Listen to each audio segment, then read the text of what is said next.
Boa. Mas a Muito gente bem. tem pessoas com tanto conteúdo aqui quanto essas referências foram colocadas. Ana Flávia Ribeiro, por favor, o que você traz para a gente hoje? Que barbaridade dizer que alguém tem tanto conteúdo quanto o Braulio Machado. Uhum, nem em 50 encarnações e com 25 IAs de cada lado a gente chega lá. Estou achando a conversa interessante, de verdade, está bem interessante. Estou adorando que o Marcel está botando as asinhas para fora, o Charles está dando os pulos para lá e para cá, estou achando bem bom.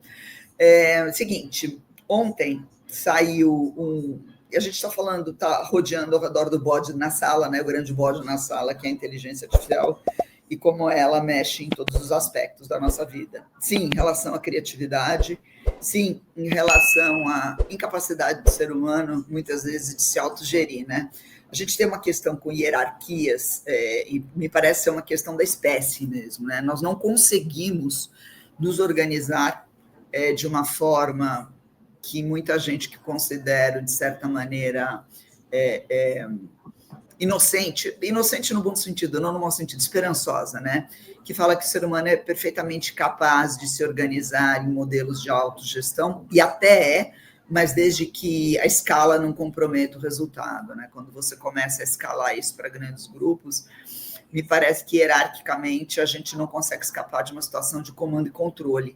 Então, no Roblox, por exemplo, Charles, e aí é um exemplo que me fez parar para pensar que você trouxe aqui, a gente precisa de uma entidade interna que seja uma entidade hierarquicamente organizadora, e toda entidade organizadora tem dentro de si a necessidade de estabelecer níveis de coerção, né? A coerção, o Estado e a hierarquia só funciona quando alguém tem a primazia da aplicação da violência, né? E a violência não é bater em alguém nem nada disso. A violência pode ser inibir, a violência pode ser proibir. Como, obviamente, a gente não consegue funcionar em redes em grande escala sem alguma necessidade de autoridade e, por consequência, de coerção, e como a gente vive no século XXI, onde a premissa é que todos somos iguais, todos temos os mesmos direitos, todos temos as mesmas vozes, a gente precisa de uma entidade externa que aplique essa violência e aplique essa coerção. Como, dentro dos parâmetros de igualdade, nenhum ser humano pode mais do que o outro, a gente precisa de uma entidade abstrata, externa, alheia, que cumpra o papel do superpoder, né? Que cumpra o papel da violência, e a gente está delegando isso para a inteligência artificial, como a gente delegava antes para a religião, ou como antes a gente delegava para o papel do Estado, né? Então, a ideia da IA não é pela IA, é porque ela representa um poder superior abstrato, em teoria tão poderoso, ou poderoso como um poder religioso ou mítico, que organiza a bagunça aqui no andar de baixo. Isso me traz, inclusive, não é tema da minha fala, mas me traz a uma percepção que, para mim, ela está ficando cada vez mais cristalina. Porque a gente está em um modelo de rede colaborativo cada vez mais intenso, e porque a gente trabalha em condições, em teoria, de razoável igualdade hoje em sistemas organizadores, como, por exemplo, uma empresa, como, por exemplo, uma escola, ou como, por exemplo, um próprio país, um determinado segmento da sociedade, e como não está dando muito certo essa questão do funcionamento em rede por causa desses conflitos e problemas todos, o que eu tenho visto, casado, inclusive, com modelos geopolíticos que estão funcionando, como o chinês, é uma forte retomada do comando e controle, galera. Então, para quem trabalha com modelos de liderança, para quem trabalha com modelos, e eu tenho feito isso bastante, eu tenho prestado muita consultoria e dado muito workshop sobre modelos de liderança e quais são os desejos e necessidades de organizações, sejam elas quais forem, eu venho sentindo que comando e controle está literalmente voltando a estar no tópico das discussões. E o comando-controle, em um momento onde IAs permeiam a sociedade, os ambientes de trabalho, a psique, e são válvulas de contrabando de informação e de conhecimento e de autoridade sem conhecimento, de autonomia sem responsabilidade, etc., etc., inclusive dando em problemas de vazamento de dado, eu acho que a gente tem que ficar esperto em relação a isso, tá? Então, a promessa de que a IA por um lado, ela vai democratizar o conhecimento, ela vai democratizar o acesso à sabedoria, ela vai democratizar e empoderar, né? Porque ela faz isso mesmo, né? O usuário, fazendo com que nós, enquanto pessoas físicas, sejamos capazes de entregar muito mais quando a gente dupla com a IA. Em contrapartida, gera uma tensão no modelo hierárquico organizacional. Então, eu vejo comando e controle começando a renascer com bastante força, tá? Então, eu acho que podemos e devemos ter esse paradoxo daqui para frente. Olhem as questões de segurança, olhem as questões geopolíticas, olhem que país, ou os dois países hoje que lideram a corrida em inteligência artificial e tecnologia, a China e os Estados Unidos. China, um modelo de capitalismo de Estado, onde a democracia não é uma democracia participativa, e Estados Unidos saindo, na verdade, de um modelo democrático, a gente vê o que Trump e Quejano estão fazendo aí, em um modelo cada vez mais autoritário e centralizador. Isso é a volta do comando-controle, entre outras questões, porque o indivíduo médio, o Marcel, a Ana, etc., ganharam mais autonomia, e com isso os conflitos tendem a estourar. Então, esse é meu primeiro insight, Renato. Aninha, mas essa história de comando e controle não foi sempre assim? Foi durante algum tempo, e durante, acho que as décadas passadas, aí o Charles Schweitzer e o Marcel também pilotaram corporações, podem dizer. A ideia do trabalho colaborativo, a ideia da autonomia do colaborador, a ideia da criatividade do colaborador, ela foi muito estimulada na última temporada. Tanto é que o teu conhecimento técnico talvez não tivesse tanta importância, porque ele poderia ser suprido, quanto a tua capacidade de trabalhar colaborativamente e organizar equipes de maneira que essas equipes entregassem e pudessem dar o melhor de si. E não era através do comando-controle que você conseguia esse tipo de situação.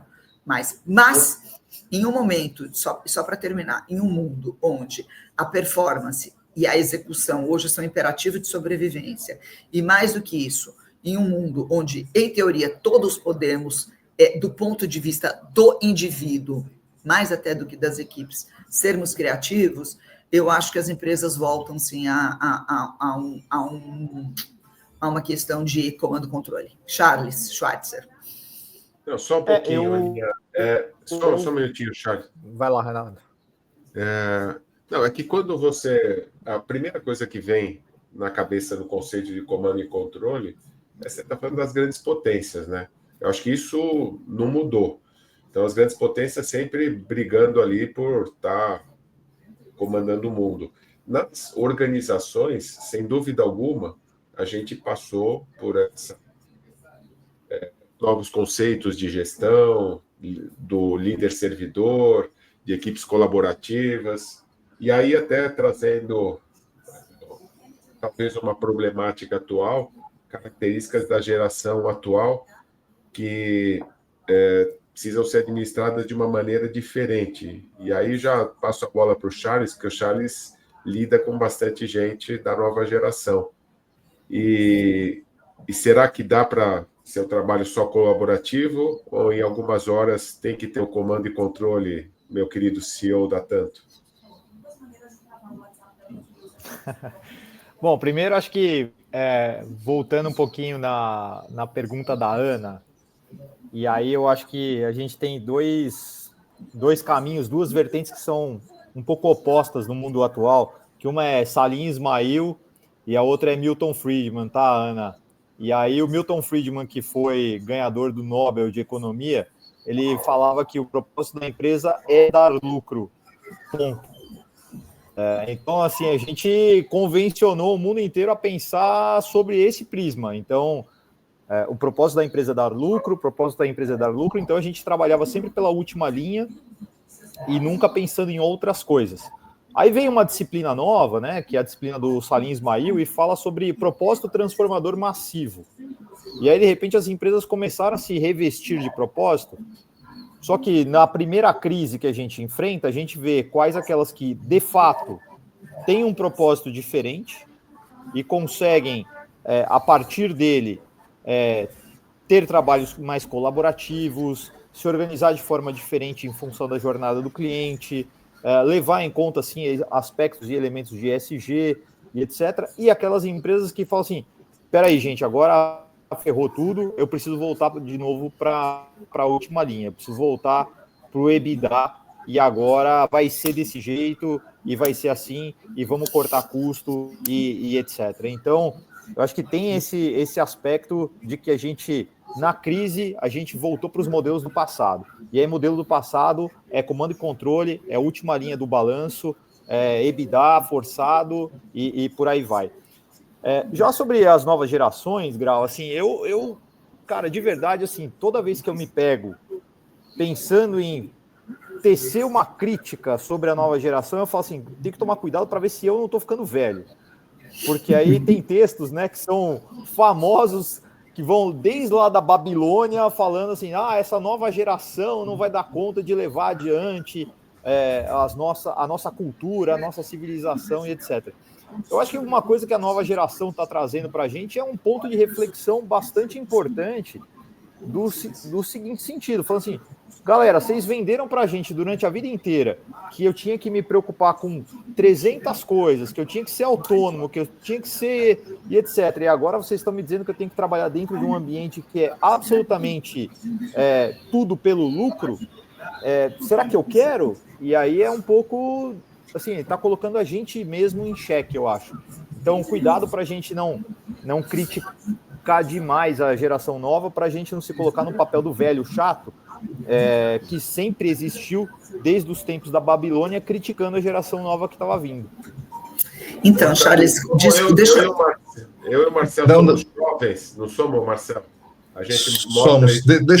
Deixa a réplica para a Ana aqui, eu arremato aqui o final.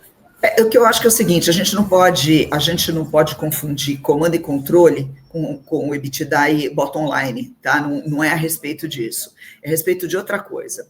Os modelos que me parecem hoje que estão sendo vencedores na batalha de sobrevivência, eficiência e performance estão ligados à retomada de modelos hierárquicos complexos, onde o pragmatismo e a execução vêm acima de tudo.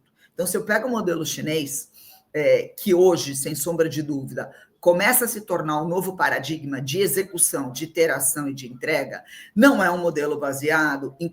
É um modelo extremamente coletivo, mas não é um modelo participativo.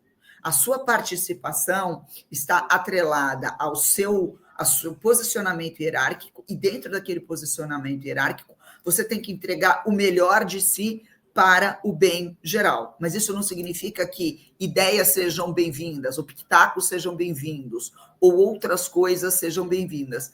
Quando nada, porque eles têm, inclusive, atrelado a ideia de que você pode se tornar somente um mestre quando você for capaz de copiar um mestre à perfeição. Então, você vem num trabalho de adestramento pessoal das suas habilidades, das suas competências, e só depois que você se prova, no mínimo, equivalente ao seu mestre, que você é alçado à condição de mestre, você pode criar algo novo, tá? Então, quando eu digo que a gente volta para uma situação de comando e controle, me parece ser que a execução está sendo priorizada acima de qualquer outra coisa. Se essa execução é para o bottom line final, é porque dessa maneira todos nós vamos para frente, etc., etc., me parece que a gente precisa discutir isso mais profundamente. E sim, Charles, são tensões. Nenhum modelo existe puro caminhando na vida, né? Ele vai se alternando, e esses ciclos de alternância, eles estão ficando cada vez mais rápidos. Então, dentro de uma mesma corporação, você pode ter uma batalha simultânea pelos dois modelos. Um pedaço da corporação puxando para um lado, um pedaço da corporação puxando para o outro. Um departamento para um lado, um departamento para o outro. Um CEO que pensa uma coisa é imediatamente substituído por outro CEO que pensa outra coisa.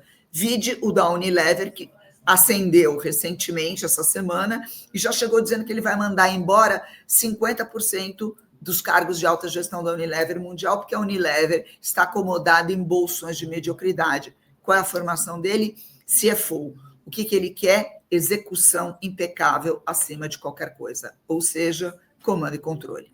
Isso numa das maiores empresas do mundo. Então, eu só quero alertar o fato de que IAs empoderam, tecnologia traz autonomia, mas pode ser que o nosso ambiente, o ambiente onde nós estamos inseridos, se contraponha exigindo que essa relativa liberdade e criatividade dada pela inteligência artificial e outras ferramentas pode ser aplicada ou não aplicada do ponto de vista do coletivo como o maior sinônimo de autonomia e liberdade. É isso.